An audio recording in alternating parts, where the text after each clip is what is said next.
What are the 2026 401k contribution limits, IRA and Roth contribution limits, and also the income limitations? We're going to go through those numbers for 2026 and give you a few tips and planning strategies hopefully you can apply for your retirement.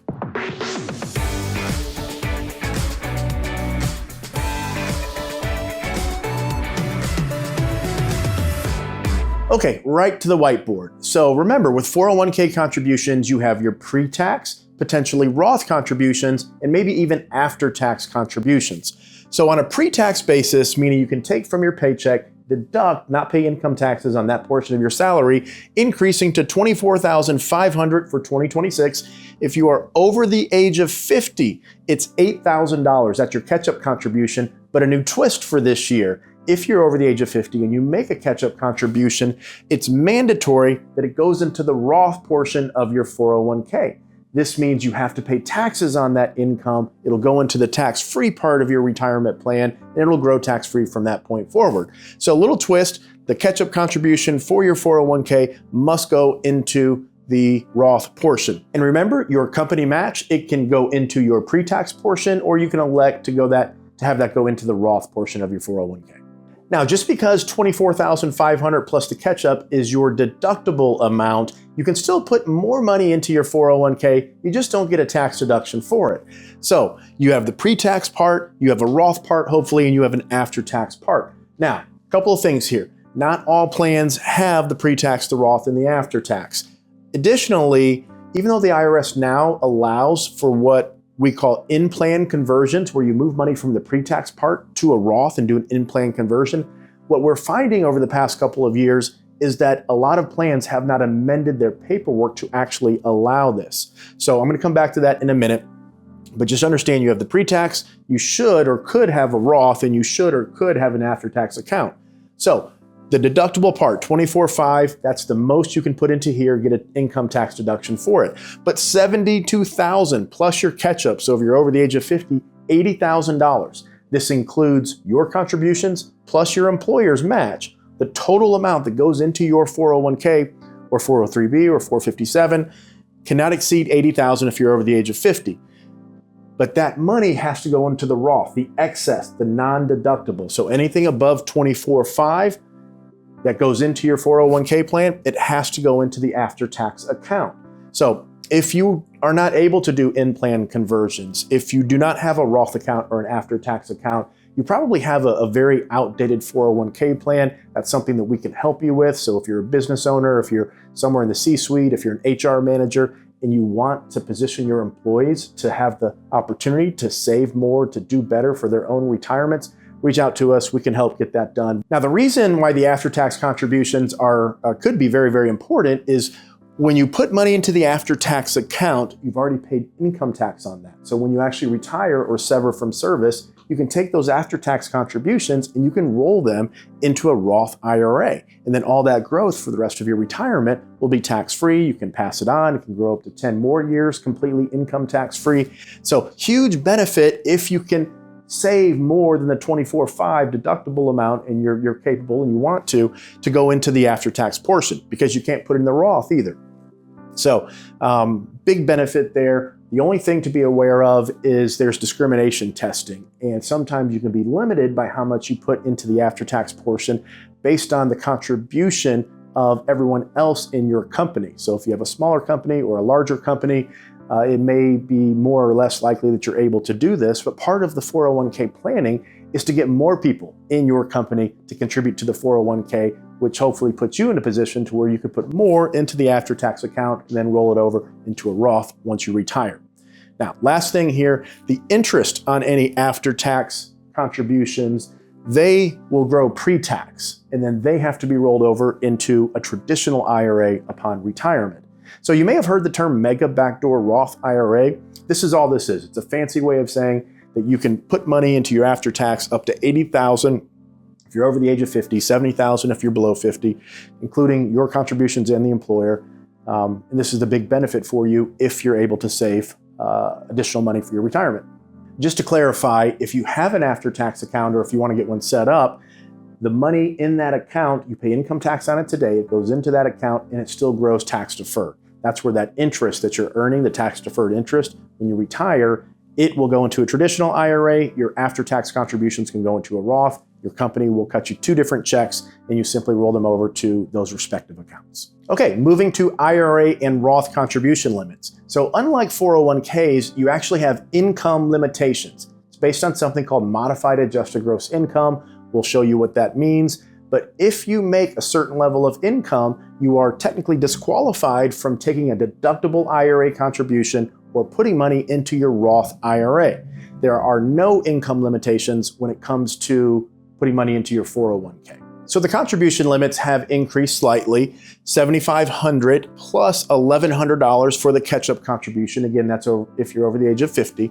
But here are the income limitations. So if you're single, to contribute to an IRA, $81,000 to $91,000. This is what we call a phase-out range. So if you're above $91,000 of modified adjusted gross income, you cannot take an income tax deduction for your IRA contribution. Doesn't mean you can't make one, just means you can't take an income tax deduction for it. We're going to show you how to do it when we finish the income limitations. For Roth, if you're a single person, if your income is between $153,000 and $168,000, this is the phase-out range. If you're above $168,000 of modified adjusted gross income, you are unable to contribute to a Roth IRA. If your modified adjusted gross income falls in between the range, there's a phase-out calculation. I would talk to your CPA. It just simply reduces the amount that you can contribute based on incrementally how far you get into that phase-out range. So above $168,000 for Roth, above $91,000, those are your limitations. And if you're in there or below there, you have a phase out or you can fully contribute. Married filing jointly, 129 to 149, 242 to 252 for a Roth IRA contribution. Remember, if you have a 401k, a 403b, a 457, a thrift savings plan, those income limitations do not apply to you. You can still put as much money up to the amounts we discussed earlier into your 401k. Those income limitations only apply to IRA, deductible IRA contributions, and Roth IRA contributions. So modified adjusted gross income. There are at least 7 different calculations for modified adjusted gross income that apply to various Internal Revenue Code benefits or applications to determine your qualification for certain things like health insurance, retirement plans, etc. The modified adjusted gross income calculation for IRA contributions, you essentially take all of your gross income and then you have to add back things that you have deducted to reduce your gross income to get to your taxable income. So you have to add those things back in to come up with this modified adjusted gross income number, and that number determines whether you can contribute to an IRA or a Roth, or get a deduction for your IRA or contribute to a Roth. So here are the big ones. Any IRA deductions that you make, you would take that off your taxable income for income tax reporting purposes, but you have to add it back in to get your modified adjusted gross income to see if you qualify, ironically, to contribute or deduct for an IRA contribution or a Roth contribution. Student loan interest deduction, foreign earned income or any housing exclusions. So we have a lot of people here in Houston that work overseas, maybe have foreign income and housing exclusions, foreign housing deduction, excluded U.S. savings bond interest. So this is not municipal bond interest. Municipal bond interest has to be added back into several other forms of modified adjusted gross income calculation. It does not for determining your deductibility of your IRA contributions. And then excluded employer-provided adoption benefits. So all of these things you have to add back in to determine if you qualify for an IRA deduction or a Roth IRA contribution. Now, if your income exceeds those IRS set income limitations, you have the opportunity to still make an after-tax IRA contribution or possibly do a backdoor Roth IRA. So if you do the backdoor Roth, you have to still start with an after-tax contribution to your IRA. So mechanically, it's the same thing. We take money from our bank account or a paycheck and we deposit it into an IRA. We simply cannot take an income tax deduction for it. So the money goes from your account to an IRA, no income tax deduction. You have to file what's known as a Form 8606. What this does is this keeps track of your basis inside of your IRA as well as the account value. So the difference is the interest earned that you owe income taxes on. Your basis is your contributions that you do not owe income tax on. The problem is this creates a proportionate a ratio of money that you owe income tax on and money that you don't. And we have a rule in the industry, we call it the cream in the coffee rule. Essentially, once you put the cream in the coffee, there's no way to separate it out. It's permanently mixed. Same thing with after-tax contributions in your retirement account, your IRA, not your 401k. Very important point. Those can be separated. Your 401k, your after-tax contributions, we can take that cream right out of the coffee and you have black coffee and then you have cream. When it comes to IRAs, there is no taking the cream out.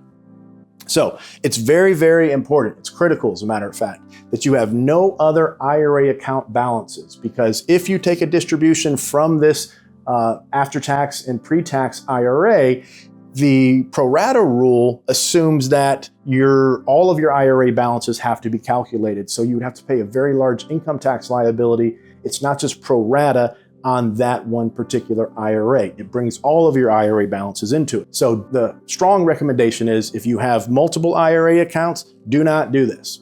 Now, the backdoor Roth IRA is pretty simple. If you do this, the after-tax contribution to your IRA, you just simply then move it from your IRA to the Roth. You've already paid taxes on the after-tax contribution, so there should be no tax on that conversion. The only caveat here is you have to know about something called the step doctrine. So the IRS hasn't ruled, they have not disallowed backdoor Roth IRAs, but there is a possibility at some point in the future, if you were to get audited, they could say, you know what, you did this to simply bypass the income limitations for Roth IRA contributions. You did this step to get to here when getting to here was against the rules. So they could disallow all of these backdoor Roth contributions at some point in the future. There's, as far as I'm aware, there's no private letter ruling. It hasn't been disallowed in any particular communication from the IRS. What I've heard CPAs say is we just simply don't want to do them, make the after-tax IRA contribution, then the very next day, put it into an after-tax Roth. Go ahead and make your after-tax contribution to the IRA so you have more money growing in a tax-deferred manner. And if at some point in the future you decide, you know what, I want to convert this over to a Roth, you have that choice. That's what's known as a backdoor Roth IRA. You would owe income tax on all the pre-tax growth, and you would not owe tax on your basis. Still have to do the Form 8606 every single year, and you still should not have any other IRAs in your name. So I hope this has been very helpful. If you'd like help with any of this, if you'd like to talk, have a discussion, please reach out to us. Otherwise, thank you for watching, and we look forward to bringing you more videos.